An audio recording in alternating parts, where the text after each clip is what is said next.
Assalamualaikum warahmatullahi wabarakatuh. Selamat datang kembali di kelas farmakoterapi untuk pertemuan kedua. Untuk pertemuan kedua, kita akan membahas tentang upper respiratory infection. Di upper respiratory infection ini kita mungkin akan terfokus pada pharyngitis dan juga otitis media, tetapi nanti kita juga akan membahas beberapa penyakit lainnya yang berhubungan dengan infeksi saluran pernafasan atas. Nah, silakan Anda simak materinya. ISPA atau infeksi saluran pernafasan atas adalah suatu infeksi akut yang menyerang satu komponen saluran pernafasan bagian atas melalui hidung, sinus, faring, ataupun laring, di mana bagian ini merupakan fungsi untuk mengarahkan udara yang dihirup dari luar ke arah trakea lalu masuk ke dalam paru-paru, sehingga infeksi yang terjadi pada bagian ini disebut infeksi saluran pernafasan atas. Sistem pernafasan terbagi atas dua, yaitu sistem pernapasan atas dan juga bawah. Sistem pernapasan atas itu terdiri dari nasal cavity, faring, dan juga laring, dan bagian bawah terdiri dari trakea, bronchus, dan paru-paru. Sehingga infeksi yang terjadi pada sistem pernapasan atas ini biasanya terjadi pada bagian sumbatan hidung, atau sel tenggorokan, radang amandel, hingga sinusitis dan otitis media. Faringitis adalah peradangan pada bagian belakang tenggorokan yang dikenal sebagai faring. Ini biasanya disebabkan oleh sakit tenggorokan dan bahkan menimbulkan demam. Gejala lain seperti pilek, batuk, sakit kepala, atau suara serak. Tonsilitis adalah radang amandel, biasanya timbul dengan cepat. Ini adalah jenis radang tenggorokan, sedangkan laringitis adalah radang pada bagian laring atau kotak suara, di mana gejalanya seperti serak, hingga demam, batuk, atau bahkan sakit pada bagian leher. Sinusitis juga dikenal sebagai rhinosinusitis, biasanya diakibatkan karena adanya peradangan pada selaput lendir sinus, di mana ciri khasnya biasa terjadi pada orang yang merasa hidungnya tersumbat atau merasa tebal, dan biasanya juga dapat menimbulkan batuk. Otitis media merupakan infeksi pada radang telinga bagian tengah. Otitis media ada dua jenis, yaitu otitis media akut dan juga otitis media efusi. Sedangkan otitis media supuratif kronis biasanya terjadi lebih dalam jangka waktu panjang 14 hari dan menyebabkan keluarnya cairan pada bagian telinga. Beberapa tanda dan gejala dari ISPA seperti hidung tersumbat, batuk kering, demam, sakit tenggorokan, sakit kepala ringan, gangguan pada pernafasan yang terasa cepat, hingga gejala sinusitis yang merasa tersumbat di bagian sinus.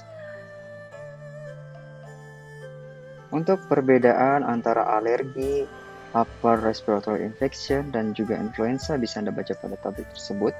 Seperti yang kita tahu, meskipun ketiganya ini hampir mirip ya, tetapi secara patofisiologi berbeda. Influenza disebabkan oleh virus, upper respiratory infection disebabkan oleh bakteri, dan alergi disebabkan oleh gangguan imun, sehingga hal tersebut juga berbeda. Patofisiologi dari ISPA biasanya diakibatkan salah satunya oleh rhinovirus, di mana rhinovirus ini akan menyerang sel epitel yang menyebabkan kerusakan pada sel tersebut, sehingga hal ini biasanya akan mengaktifasi sistem adaptif imun.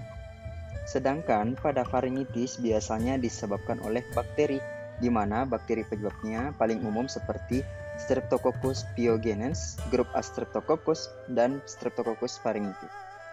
Pada Streptococcus pneumoniae biasanya menjadi penyebab otitis media pada umumnya, dan untuk otitis media sendiri pada penggunaannya dapat menggunakan antibiotik pada kondisi tertentu, misal ada peradangan atau tonjolan atau eritema pada bagian telinga, hingga timbul rasa tidak nyaman pada saat tidur khususnya.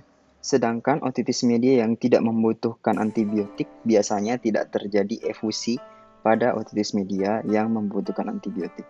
Streptococcus pneumoniae juga menjadi salah satu penyebab dari bakteri penyebab sinusitis, di mana antibiotik dibutuhkan pada pasien sinusitis yang mengalami demam, nyeri pada hidung, merasa tersumbat hingga tertekan di bagian sinus, sehingga menimbulkan rasa tidak nyaman pada pasien.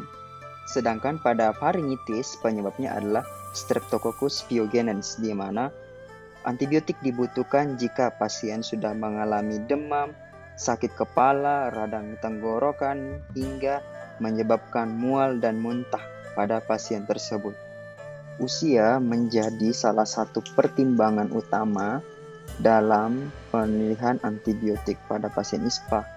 Pada pasien ISPA di bawah usia anak-anak antara 6 bulan hingga dengan 2 tahun, first line-nya adalah amoxicillin dengan dosis 80 hingga 90 mg per hari, di mana ini dapat digunakan selama durasi 10 hari pemberian. Adapun alternatif antibiotik yang bisa digunakan seperti amoxicillin clavulanat, cefodoxime, cefofuroxime, ceftriaxone, ataupun juga cefdinir.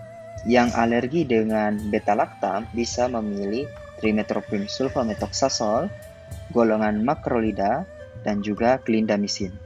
Khusus untuk grup A Streptococcus, penicillin V dan juga penicillin G menjadi first line terapi untuk bakteri tersebut, dan alternatifnya seperti amoxicillin dan juga clindamycin serta obat-obat golongan macrolida seperti erythromycin. Pada infeksi khusus seperti Bordetella pertussis, Chlamydia pneumoniae, dan juga Mycoplasma pneumoniae, macrolida menjadi pilihan untuk infeksi tersebut. Sedangkan tetracycline bisa digunakan apabila pasien berusia di atas 8 tahun. Sedangkan pada pasien dewasa, biasanya ISPA bisa berupa infeksi akut sinusitis dan juga faringitis. Penyebabnya juga Streptococcus pneumoniae dan juga Streptococcus pyogenes. Dan antibiotik dibutuhkan untuk kondisi seperti pasien yang mengalami demam, batuk, hingga tekanan pada telinga, khususnya pada pasien sinusitis. Dan pada pasien faringitis, ketika terjadi batuk yang berat ataupun misalnya gangguan pada tenggorokan, maka hal itu juga bisa ada indikasi untuk penggunaan antibiotik. Untuk batuk yang non-spesifik dan juga ada indikasi akut bronkitis, maka sebaiknya dilakukan pemeriksaan sputum untuk pengecekan bakterinya. Bakteri yang biasanya menginfeksi seperti Bordetella pertussis, kemudian Chlamydia pneumoniae, juga Mycoplasma pneumoniae. Adapun terapinya, jika ada indikasi COPD pada pasien dewasa, maka durasi antibiotik yang digunakan selama 10 hari dan amoxicillin merupakan first line pilihannya. Kemudian alternatifnya bisa seperti amoxicillin clavulanat ataupun golongan quinolone serta beta-lactam lainnya. Jika alergi beta-lactam, trimethoprim sulfamethoxazole, doxycycline, azithromycin, dan clarithromycin menjadi pilihan selanjutnya. Untuk Streptococcus grup A, infeksi pada dewasa, antibiotik juga sama diberikan selama 10 hari dan first line-nya adalah penicillin V dan penicillin G. Dan alternatifnya adalah amoxicillin dan juga macrolida. Dan jika untuk uncomplicated seperti infeksi kronik bronkitis, maka amoxicillin, sulfamethoxazole trimethoprim, atau doxycycline menjadi pilihan pada terapi tersebut. Demikianlah untuk materi upper respiratory infection pada minggu ini. Sampai ketemu lagi pada pertemuan selanjutnya di mata kuliah farmakoterapi infeksi. Assalamualaikum warahmatullahi wabarakatuh.